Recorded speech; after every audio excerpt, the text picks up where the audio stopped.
from a high of 165 to now 127, 128. We have made significant progress in pulling the nation back from the brink of debt distress. Our debt situation is better managed, and our budget now has space for investment and in programs aimed at easing the hardship on vulnerable people and creating opportunities for our young people. Our GDP grew by 5.6% last year, ranking Kenya among the 27 fastest growing economies in the world. Our inflation figures have fallen from a high of 9 and 8 in May last year to 5% in April this year. It is instructive for the nation to know that for every 100 shillings we collect as taxes, we spend 61 shillings in debt service. We have paid Kenya's Eurobond debt that was borrowed in 2014 of $2 billion that has been hanging around our neck. We paid the last installment of $500 million last week. Today, Kenya's debt burden is much less, more sustainable, and we are on course to redeem our country from the discomfort of debt and assert our sovereignty. Early this year, Treasury had proposed a budget of 4.18 trillion. I did direct that it be reduced by 200 billion to come down to 3.99 trillion. The Finance Bill 2024, generated to actualize this budget, underwent public participation, which resulted to concessions by which we agreed to drop proposals on VAT on bread, motor vehicle circulation tax, VAT on locally manufactured diapers and sanitary pads, as well as excise duty on money transfer services, among others. The additional tax measures we had proposed in this year's finance bill were to raise money in the tune of 346 billion. When the concessions were made, subsequent to public participation that was undertaken by Parliament, that came down to 200 billion. I had made this proposal taking into account our situation and the priorities that are there. I want to thank the members of Parliament seated behind me and those who voted yes for identifying the priority areas of our nation. Because when I made the proposals to Parliament with my cabinet, we had certain critical priorities for the nation. Number one is our agriculture. We did make recommendation, and part of the money we were going to raise from the finance bill was 10 billion shillings that will go to fertilizer subsidy, 18 billion shillings that would go to making sure that junior secondary school teachers, 46,000 of them would be confirmed on permanent and pensionable basis. We are very clear in our minds that education being the greatest equalizer, no child in Kenya should go to a school where there is no teacher or where there are no adequate teachers.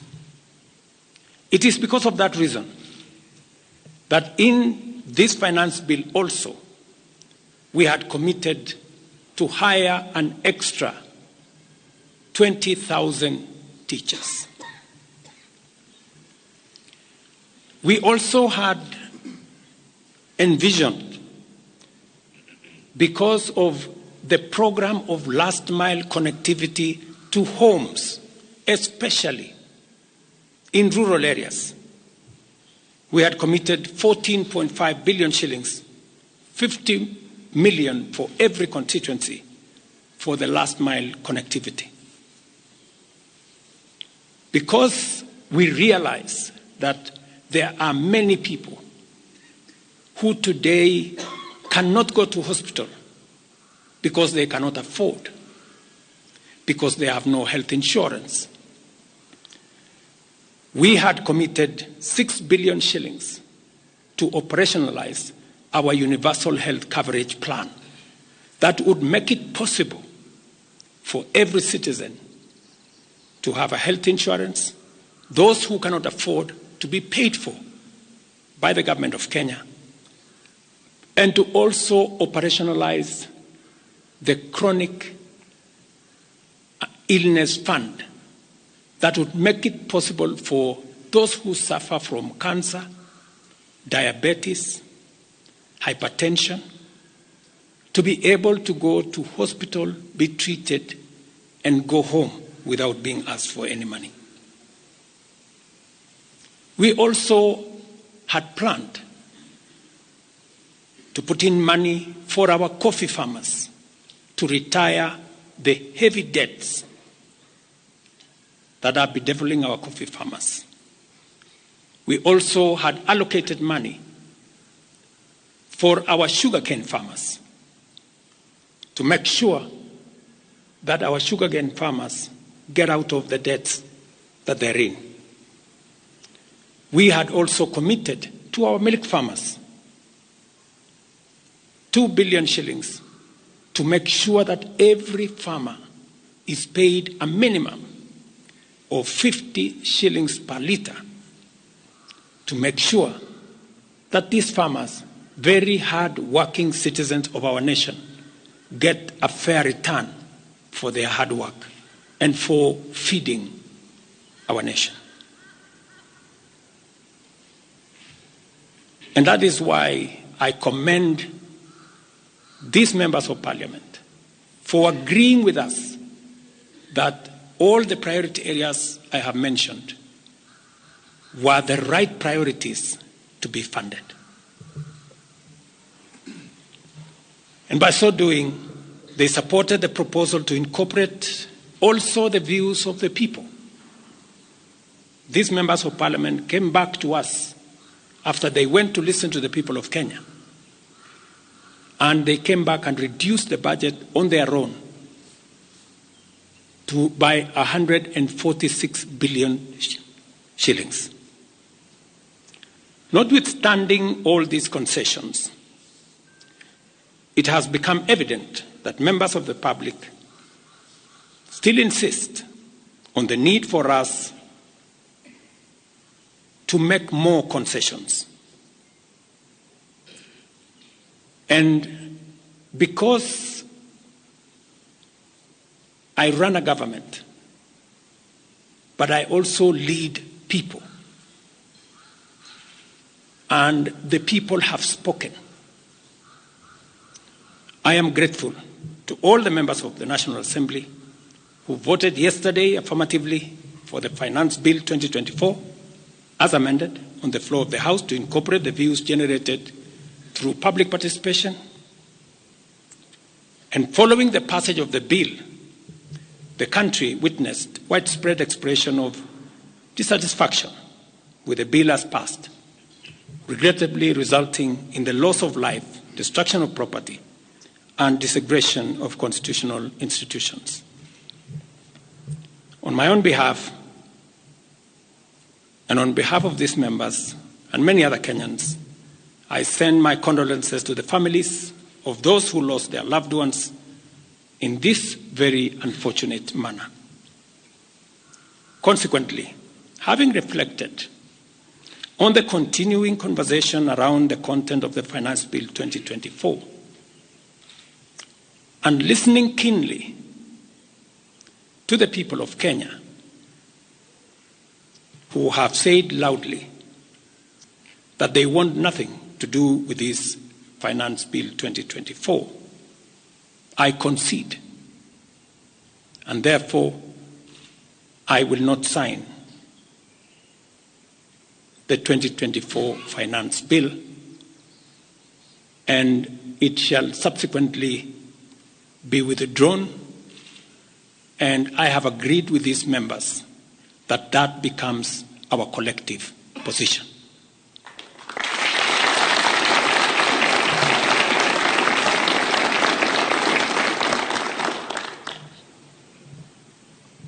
Accordingly,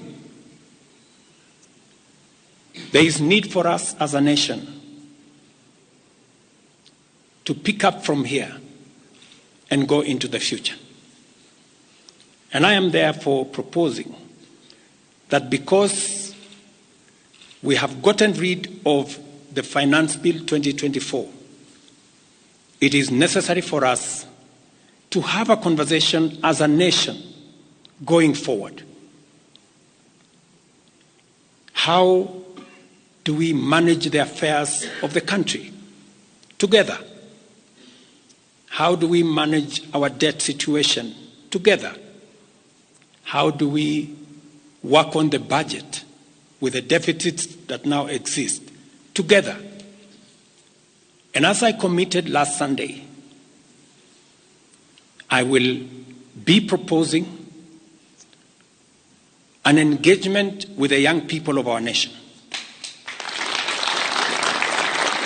our sons and daughters, for us to listen to them. As I said on Sunday, listen to their views, listen to their proposals, their ideas, their concerns, and what they think we should do better as we go forward. I am also recommending a multi-sectoral, bipartisan, multi-stakeholder engagement from civil society, religious organizations, professional bodies, for us as a nation to speak to the future of our country, again, together. And this will be on matters that are contained in the bill and matters that the people of Kenya have canvassed in the conversation that has been going on. In this regard as well, I am directing for immediate further austerity measures to reduce expenditure, starting with the Office of the President, the entire presidency, and extending to the entire executive arm of government. Operational expenditure in the presidency be reduced to remove allocations for the confidential fort, reduce travel, hospitality, purchase of motor vehicles, renovations, and other expenditures. This will cover the entire presidency and also the executive arm of government. I also propose that equally, Parliament, the judiciary, and county governments, working with the National Treasury, also undertake budget cuts and austerity to ensure that we do live within our means, respecting the very loud message that is coming from the people of Kenya.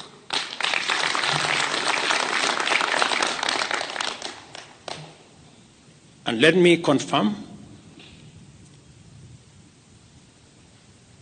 that I have discussed with many stakeholders I will be meeting some of them shortly after this meeting on charting a way forward that makes sure that we carry the whole nation in this very important journey as we go into the future as a country. Let me also confirm that as we deal with austerity, the loud message on dealing firmly, decisively, and expeditiously with corruption is a matter that we have discussed and we have agreed that it will take the front banner as we go into the future. We will continue to do this and carry out this very important conversation. And I want to remind us that we should proceed within the foundational principles upon which our nation is founded, namely constitutionalism, adherence to the rule of law, and respect for constitutional institutions. We must continue to operate within the parameters of the law. I thank you.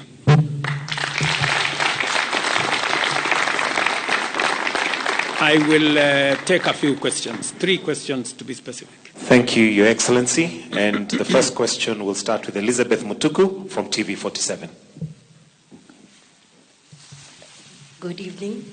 My question is on young leaders from the Gen Z generation who were abducted yesterday and the day before yesterday. What happens to that? Second, there were young people who were killed during the demonstrations. What do you speak of that as the head of state? Thirdly, how do we move forward on the budget cuts, especially now that you've said that we're going to have austerity measures, yes, but how then do we secure development? Thank you very much. Please. No, it's okay. So I have said young people, 6 to be exact, 6 people yesterday lost their lives. Very unfortunately, they shouldn't have lost their lives. And I have said it is a very unfortunate situation. I wish that would not have happened. And there is a framework that will make sure that those 6 Kenyans who died yesterday will be accounted for. Number 2, I did promise the country that there will be no extrajudicial killings going forward. And ever since I came into office, there is not one incident of extrajudicial killing.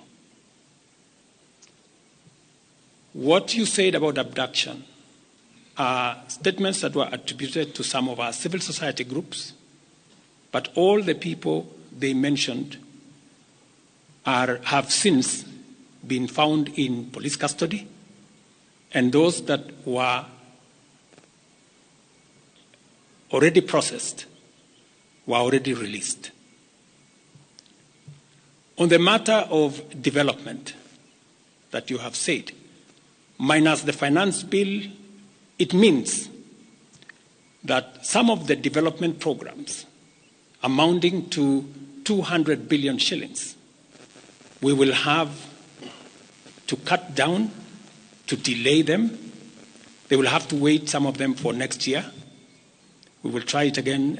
We will try next year to find some money. Some of them we will have to cancel because that's the nature of things. And it is because the people of Kenya have spoken loudly that they want a leaner budget for us as a country. Question number 2. We'll take the next question from Busara, K24. Naam, swali langu la kwanza ni wazi kwamba matumaini ya vijana wa Gen Z na baadhi ya Wakenya kwa wabunge yamepungua kabisa ama hata yamepotea.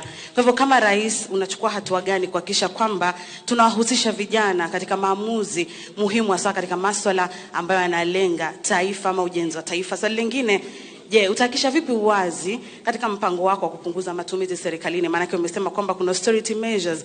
Je, kutakuwa na transparency? Na swali la mwisho, ningependa kujua kama pengine kutakuwa na fidia kwa wale ambao walifariki ama hususan kwa familia kwa wale ambao walifariki hapo jana, na je, serikali itasimamia malipo ya wale ambao hospitalini hivi sasa wanapokea matibabu kutokana na majeraha waliopata hapo jana? Asante. Thank you very much. About 214 Kenyans were involved in various skirmishes, and many of them went to hospital. 95 of them were treated and released. Some of them, I think one is still in ICU, and others, I think 14, the minister is here, are still in hospital. But majority of them were treated and released yesterday. As I have told you, on those who lost their lives, there will be a mechanism of how they will be accounted for. On the young people whom you have said, how do we listen to them? Let me say the following. Number one, I did make a very clear, determined program to create opportunities for young people to work. It was in our manifesto. It is in my plan. As I talk to you, 3 of the programs are going on. The housing program today has 160,000 young people working as engineers, as architects, as quantity surveyors, plumbers, masons, carpenters, artisans, transporters, accountants. We have 160,000 young people working because I did take the decision that if we don't deal with millions of young people out of school, out of college, who have certificates and they don't have jobs, they will soon become a very big challenge for us as a country, as we are witnessing at the moment. All the young people you see, they are looking for opportunity. They are looking for jobs. And that is why our housing program, once it is fully rolled out, we will have a minimum of 500,000 young people working in our housing program. Number 2, I have been very clear on making sure that additional to our housing program is our digital infrastructure, the digital superhighway, the digital hubs, and the whole ecosystem of what we are doing in creating digital jobs. I was in Ruto with Honorable Kingara, who's right there, not more than a month and a half ago, launching a hub that will hire 4,500 young people under CCI. In this budget, we had added 10 billion shillings to CDF for them to be able to construct ICT hubs in each ward in the Republic of Kenya. That would give opportunities for 200 to 300 young people in every ward to access internet, to be trained, to have a hub, and to monetize their digital skills. we will still find another way of implementing this plan, even if we have to cut back on CDF, if that is what is going to happen. Again, because we believe that young people deserve opportunity. As I talk to you, we've just concluded 3 bilateral agreements, one of them with Germany, on export of labor. Because we have negotiated with many countries who are interested in the high skills of Kenyan labor. And we have an ecosystem, we now have a plan on how we are going to make sure that the young people in Kenya get opportunities to work either in Kenya or outside Kenya. In fact, just last week, I saw on the headlines of one of the dailies, there was a gentleman from my village. He was put on the headline. And he said he operated from where I used to operate, selling chicken. That's why they put him in the headline. And his complaint was, you see, the president has not done well because in this village, many people are going to look for jobs outside Kenya. That gentleman did not know that those people in our village that have gone to Saudi Arabia or UAE, I am the one who supported the program for them to go as part of the export of labor. So he thought that those people were going away because there were no jobs in Kenya. But it is part of this plan I have kept on talking about, because I think it was called Misoy or somebody. If you go and check the headline, I think of last week, Thursday or Friday, he was there. He didn't know, the good young man, that I think we have almost 500 or 400 and something people around that village that have actually gotten jobs outside Kenya. And they are changing that village. And that is actually an admission by that gentleman that our plan on export of labor is working. And number two, that when we committed ourselves to making sure that we create opportunities for young people to work, we meant it. So we have a program on housing, we have a program on digital jobs, we have a program on export of labor, we have a program on the whole manufacturing sector. Let me give you another example. Now I'm talking this as a leader. We deliberately, last year, said we cannot continue to import products that we can manufacture in Kenya. One of them was clinker, cement, furniture, steel. What has happened the last 1 year? Very many, in fact 5 to be specific, companies have sought licenses in Kenya to do clinker, to do cement. And last year, because of what we did, we reduced the import of clinker by 95%. We saved foreign exchange. We created jobs locally. I was in West Pokot with my Minister for Industrialization.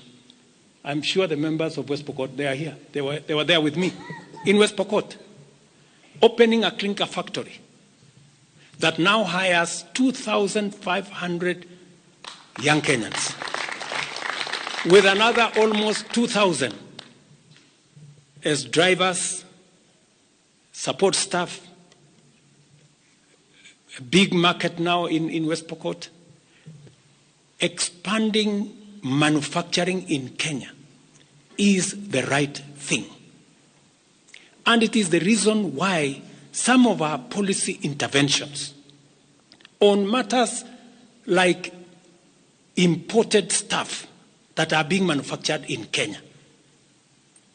For example, we have said substandard, low quality imported sanitary pads from China and other places.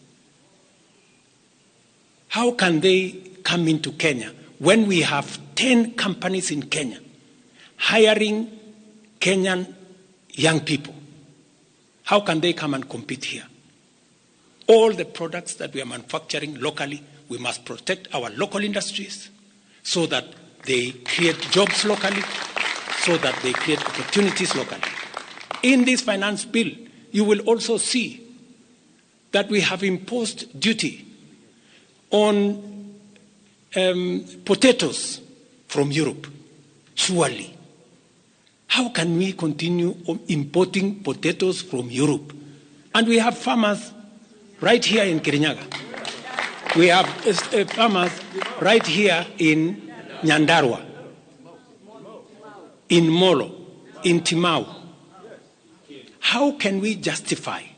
How can anybody take offense that we have imposed duty on imported potatoes? We have put duty on imported eggs, on imported onions, because we must protect our local farmers. Every country does that. Every country does that. I was negotiating with the Prime Minister of India because they are imposing duty on our avocados. I was in Korea negotiating with the government of Korea because they are imposing duty on our tea, on our coffee, and on our macadamia, including our avocados. Every country does that to protect their market, unless there is a mutual agreement. So these are amongst the things we are doing to make sure that we grow our local manufacturing, create local jobs, create local wealth. That is how we are going to move forward as a country. We cannot continue to be a supermarket for other people's factories. It is important that we also produce our own products. Our young people can produce products in Kenya which are of high quality, which are of international standard, and we can do that. So I just wanted to clarify this point because it is addressing the young people of our country. And I am looking forward to a conversation with my sons and daughters, the young people of this nation, to explain to them the opportunities that they have, and I want to listen to them. What additionally do they want me to do? What can we do better? And how can we move the country forward together? Thank you very much. Thank you, Excellency. That marks the end of the question session. Thank you very much, Your Excellency.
hĩndĩ meciria mena thĩna rĩ ona meigwi ona meikarĩre ona mĩthiĩre yaku no igũkorwo ikĩhĩngĩcĩka.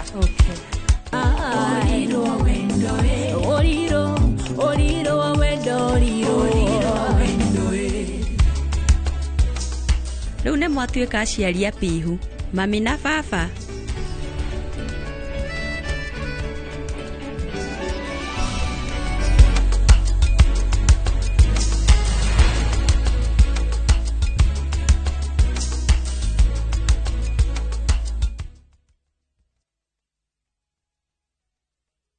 Discover the beauty of Amboseli at All-to-Kai Lodge with 30% discounts from View Travel. Enjoy a 3-day safari from 25,000 Kenya shillings inclusive of transport. Wake up to stunning views of Mount Kilimanjaro. Have breakfast in the bush with sunrise as your backdrop. Enjoy guided nature walks in the park, go bird watching and experience wildlife through game drives at Amboseli National Park. Immerse yourself in the Maasai way of life by experiencing the culture, food, dance and heritage. Ready to relax in the wild? Let View Travel guide you.